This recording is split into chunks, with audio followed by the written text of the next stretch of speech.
ओम शांति। आज हम जानेंगे कि मानव जीवन का लक्ष्य क्या होना चाहिए।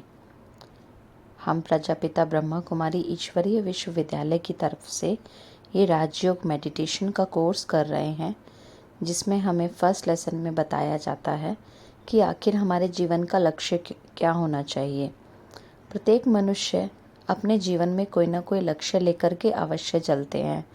जैसे स्टूडेंट्स को बचपन में ही ये समझा दिया जाता है कि आपको अपने जीवन में क्या बनना है, टीचर बनना है, डॉक्टर बनना है, इंजीनियर बनना है या लॉयर बनना है। तो उसी तरह से हम अपने जीवन में मेहनत करते हैं और वो पोस्ट हासिल कर लेते हैं। लेकिन आज के समय में देखा ये जा रहा है कि हम अपनी प्रोग्रेस तो करते जा रहे हैं, जीवन में पोस्ट भी कोई ना कोई हासिल कर ही लेते हैं, लेकिन सब कुछ प्राप्त करने के बाद भी क्या सचमुच हमारे जीवन में खुशियाँ रहती हैं? क्या सचमुच हम हमेशा शांत रहते हैं, पॉजिटिव रहते हैं या नहीं? तो सब कुछ प्राप्त कर लेने के बाद भी आज मनुष्य के अंदर मन की शांति कम होती जा रही है। मनुष्य का मन छोटी छोटी बातों में डिस्टर्ब होने लगा है, टेंशन होने लगी है, इरिटेशन होने लगी है। तो उसका कारण क्या है? उसका कारण यही है कि हम अपने जीवन के मुख्य लक्ष्य को भूल चुके हैं। पहले ऐसे कहा जाता था कि हम ऐसे कर्म करें जो जीवन में सदा ही हमें सुख मिले, कि नर ऐसी करनी करे जो नारायण बने और नारी ऐसी करनी करे जो लक्ष्मी बने। तो वो कर्म करना आज मनुष्य भूलते जा रहे हैं। आज जिन देवी देवताओं की हम पूजा करते हैं, मंदिर में जाकर के उनकी आरती उतारते हैं, लेकिन आज उनके जैसे गुण हमारे जीवन में बिल्कुल भी नहीं है। आज हम अपनी वैल्यूज़ को भूलते जा रहे हैं। जो हमारे जीवन में गुण होने चाहिए, आज उसकी बहुत कमी होती जा रही है। इसलिए हमारे जीवन में दुख बढ़ता जा रहा है।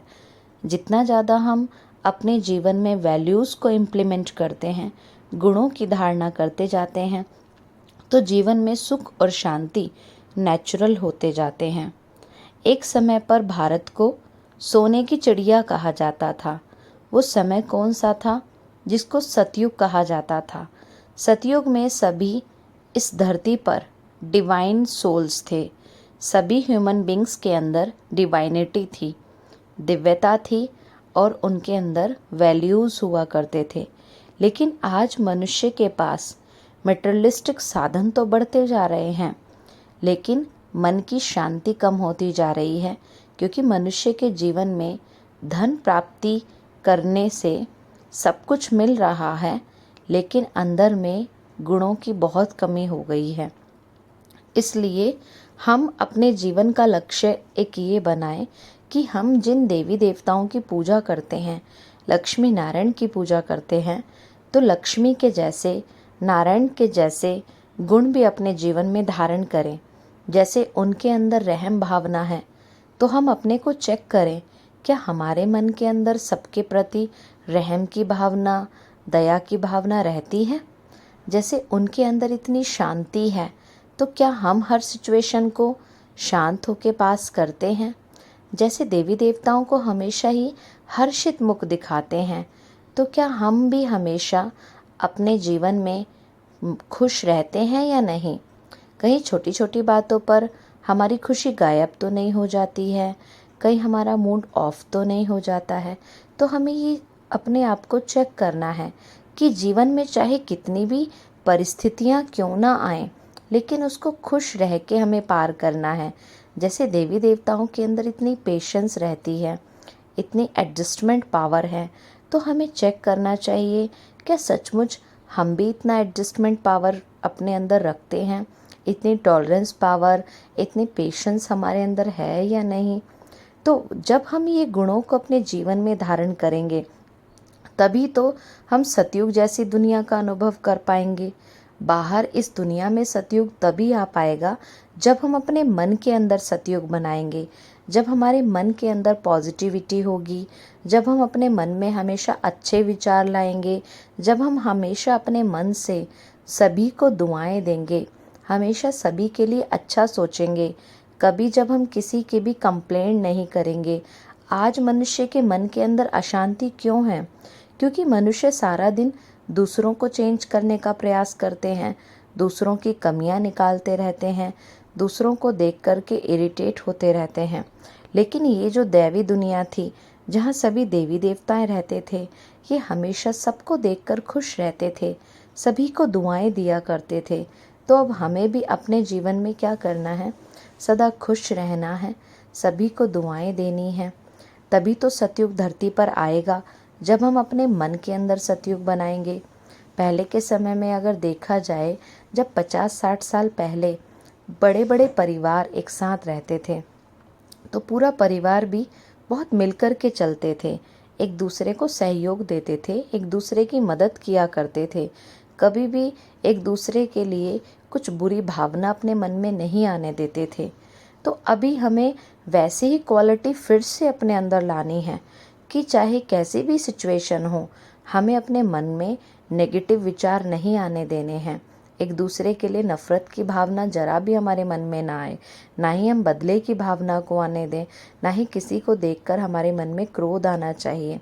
क्योंकि सभी ईश्वर के संतान हैं, सभी परमात्मा के बच्चे हैं, इसलिए हम सभी को दिल से दुआएं दें, सभी के लिए अपने मन में गुड विशेस रखें।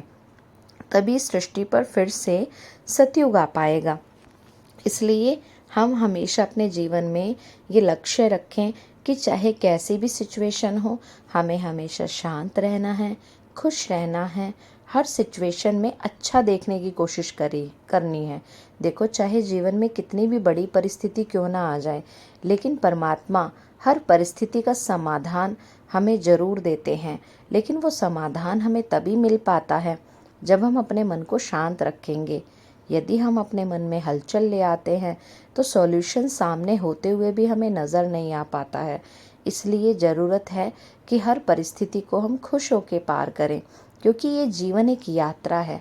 इस जीवन की यात्रा में चलते हुए हमें कदम कदम पर सावधानी रखनी होगी, अपने ऊपर अटेंशन देना होगा। जिस प्रकार एक ड्राइवर जब गाड़ी चलाता है तो रास्ते में चलते हुए चाहे कैसे भी प्रकार की समस्याएं उसके सामने आए, कितनी भी अलग अलग दिशाओं से उसके सामने गाड़ियां क्यों ना आ जाएं, लेकिन वो फिर भी सेफली अपनी गाड़ी को संभालते हुए चलाता है। तो उसी प्रकार भगवान ने भी हमें सृष्टि पर जन्म दिया, तो हमें ये जीवन रूपी यात्रा में चलना है और अपनी गाड़ी को, अपनी जीवन की यात्रा को सेफली निकालना है। हमें ना ही किसी से उलझना है, ना ही किसी को दुख देना है, ना ही किसी के लिए बुरा सोचना है। चाहे कोई कैसे भी कर्म करता है, उसका रिजल्ट ईश्वर उसको देते हैं। तो हमें उनके लिए अपने मन में कोई भी नेगेटिव थॉट नहीं आने देने हैं, नहीं तो हमारा अपना कार्मिक अकाउंट खराब होता है। इसलिए इस जीवन की यात्रा में चलते हुए हमें कदम कदम पर अपने ऊपर अटेंशन देना है कि हमसे कोई गलती ना हो, हम किसी को दुख ना दें। क्योंकि जब हम सबको सुख देंगे तो वो ईश्वर हमें सुख देते हैं। जब हम सबके लिए अपने जीवन में गुड विशेस रखते हैं तो परमात्मा से भी हमें स्पेशल पॉजिटिव एनर्जी प्राप्त होती है, ब्लेसिंग्स मिलती हैं। इसलिए ये छोटा सा जीवन है, जीवन का कोई भरोसा नहीं होता कि कब कौन सी घड़ी अंतिम घड़ी हो जाए। इसलिए जितना भी जीवन हमारे पास है, इस जीवन में हमें हमेशा खुश रहना चाहिए, हमेशा अपने मन को शांत रखना चाहिए। क्योंकि जो मनुष्य पॉजिटिव रहकर हर बात को पार करते हैं, ईश्वर उनकी मदद ज़रूर करते हैं। इसलिए हमेशा अपने ऊपर अटेंशन रखना है कि अपने स्थिति को हमें ख़राब नहीं होने देना है, अपने मन को हमें डिस्टर्ब नहीं होने देना है। क्योंकि हर परिस्थिति का एक सॉल्यूशन परमात्मा हमें ज़रूर देते हैं, और वो परमात्मा हमें कदम कदम पर गाइड करते रहते हैं कि जीवन में क्या सही है और क्या गलत है, क्या हमें करना चाहिए या नहीं करना चाहिए। तो वो परमात्मा से हमें कदम कदम पर गाइडेंस मिलती है। लेकिन परमात्मा की गाइडेंस को हम तभी समझ सकते हैं जब हम अपने मन को उस सुप्रीम गॉड फादर से कनेक्ट करेंगे। जितना ज़्यादा हम अपने मन को सुप्रीम गॉड फादर से कनेक्ट करते हैं तो हमें उनसे एनर्जी मिलती है और कदम कदम पर उनकी गाइडेंस मिलती है, उनसे शक्ति प्राप्त होती है। इसलिए इस जीवन की यात्रा में चलते हुए हमें अपने आप को हर प्रकार की बुराइयों से बचाते रहना है। कभी भी हमें नेगेटिव हैबिट्स में नहीं उलझना है, क्योंकि जितना ज़्यादा हम अपने संस्कारों को नेगेटिव बनाते हैं उतना ही ज़्यादा हमारे जीवन में दुख बढ़ता जाता है।